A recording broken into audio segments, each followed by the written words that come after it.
దాంతోపాటుగా పవన్ కళ్యాణ్ని చంద్రబాబు నాయుడు గారు పొగిడారు, చంద్రబాబు నాయుడిని పవన్ కళ్యాణ్ పొగిడారు. రాజకీయ ఉద్దండు అని చెప్పి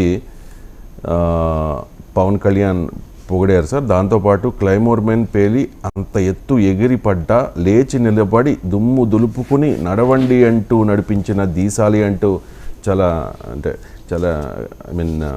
సినిమాటిక్గా కొన్ని డైలాగ్స్ కూడా చెప్పారు సార్. జగన్మోహన్ రెడ్డి మక్కిలెరగొడతాం, వైసీపీ గుండాల మక్కిలెరగొడతామని చెప్పారు.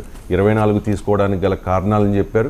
24 నెంబర్ని ఆయన సమర్థించుకున్నారు. విశ్వామిత్రుడి స్టోరీ ఒకటి చెప్పారు. తర్వాత గాయత్రి మంత్రం 24 అక్షరాలతో ఉంటుందని చెప్పి సమర్థించుకునే ప్రయత్నం చేశారు. అండ్ ఒకరిని ఒకరు పొగుడుకున్నారు. అక్కడ మీరు అన్నట్టుగా ఒక రకమైన సందడి వాతావరణం నెలకొంది. టీడీపీ జనసేన జెండాలు రెపరెపలాడాయి. చంద్రబాబు అనుభవం రాష్ట్రానికి అవసరం అనేదే పవన్ కళ్యాణ్ మాట సార్. సో అందుకే పొత్తు పెట్టుకున్నాను అంటూ ఉన్నారు. అందుకే పొత్తు పెట్టుకున్నారు పవన్ కళ్యాణ్. అంటే రాజకీయాల్లో సమర్థించుకోవడానికి మాట్లాడతారు సార్. గాయత్రి మంత్రంలో 24 అక్షరంలో మహాభారతంలో 18 పర్వాలే ఉన్నాయి. మరి అందువల్ల 18 సీట్లు తీసుకుంటారా సార్? మీకు దాన్ని బట్టి నెంబర్ 6 ఓంకార మంత్రంలో, ఓం నమ శివాయ మంత్రంలో, నమో నారాయణాయ మంత్రంలో 24 అక్షరాలు లేవు గనక అవి చాలా ముఖ్యం కనుక ఆ నెంబర్ తగ్గించుకుంటారా? సో లేదు, భగవద్గీతలో 700కు పైగా శ్లోకాలు అనుకుంటారు, క్షమించాలి తప్పుంటే అని చెప్పి 700 సీట్లు లేవు కదా అక్కడ. సో రేపు ఇది గాయత్రి మంత్రంలో 24 ఉన్నాయి కనుక శాశ్వతంగా టీడీపీ జనసేన ఎంత పెరిగినా 24 సీట్లకు పరిమితం అవుతుందా? సో దానికి ఆన్సర్ చెప్పమనండి. సో అందువల్ల రాజకీయాల్లో సమర్థించుకోవటానికి రకరకాలుగా మాట్లాడతారు. అందులో చంద్రబాబు అనుభవం రాష్ట్రానికి అవసరం అని చెప్పడం కూడా నిజమే. 2019లో ఎందుకు రాష్ట్రానికి అవసరం కాలేదు? ఇవాళ 5 సంవత్సరాల విధ్వంసం జరిగిందని చెప్తున్నందుకు మరి చంద్రబాబు నాయుడు ఓటమికి పరోక్షంగా పవన్ కళ్యాణ్ కూడా దోహదం చేశాడా లేదా? మరి దానికి ఆన్సర్ చెప్పాలి కదా. 5 ఏళ్ల విధ్వంసం కారణం చంద్రబాబు నాయుడు 2019లో ఎందుకు పవన్ కళ్యాణ్ కలవలేదు అంటే ఆన్సర్ ఏం చెప్తాను? 5 ఏళ్ల అనుభవం అవసరం లేదా? చంద్రబాబు నాయుడును లోకేష్ను వ్యక్తిగతంగా అవినీతి ఆరోపణలు చేసి మర్చిపోయామా మనం? సో రాజకీయ నాయకులు మనల్ని మర్చిపోమంటారు కానీ మనం మర్చిపోలేం కదా. మన ఈ విశ్లేషకులకు మెమరీ ఎక్కువ ఉంటుంది కదా. సో మీరు కావాలని కన్వీనియంట్గా మర్చిపోతారు కానీ మేము కన్వీనియంట్గా మర్చిపోందని ఎత్తి చెప్తాం కదా. అందువల్ల అది ఎవరి విషయంలోనే ఎత్తి చెప్తాం. ఇప్పుడు ఎందుకంటే కింద వెంటనే కామెంట్ చేస్తారు, జగన్ విషయంలో ఎత్తి చెప్పారు, జగన్ విషయంలో కూడా ఎత్తి చెప్పాం.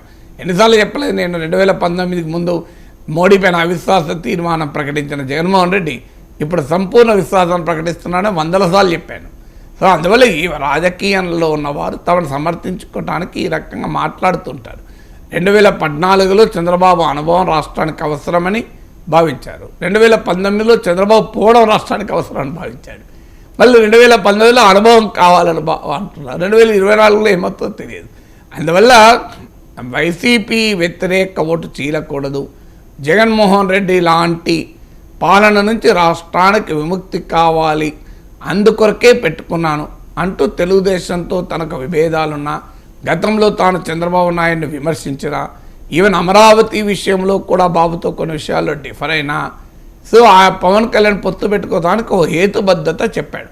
ఆ హేతుబద్ధత ఏంటంటే జగన్ పాలన నుంచి బయటికి రావాలి అనేది. ఇప్పుడు ఆ హేతుబద్ధతకు కూడా కొంత తూట్లు పడిచే రీతిలో చంద్రబాబు నాయుడు అనుభవం గురించి మాట్లాడుతున్నారు. సో అది జనసేనకు లాభించే అంశం కాదు, అది వైసీపీకి ఆయుధం అవుతుంది. మేము చెప్తున్నాను చూడండి, చంద్రబాబు నాయుడు కోసమే పవన్ కళ్యాణ్ పోటీ చేస్తున్నాడు, టీడీపీ విజయం కోసమే పోటీ చేస్తున్నాడు. ఇవాళ పత్రికల్లో పేర్ని నాని స్టేట్మెంట్ చూసాం. పవన్ కళ్యాణ్ చంద్రబాబు నాయుడుకు బ్యాటింగ్ చేస్తే అది వైసీపీకి పవర్ఫుల్ స్పిన్ బౌలింగ్ అవుతుంది.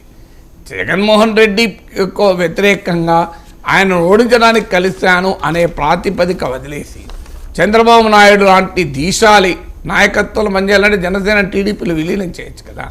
అంత అనుభవం కలిగిన నాయకుడు మైండ్ల బాంబులను కూడా తట్టుకొని నిలబడగలిగి దీశాలి నాయకత్వంలో పార్టీలో మరి ఎందుకు జనసేన విలీనం చేయలేదని ఏం చెప్తారు?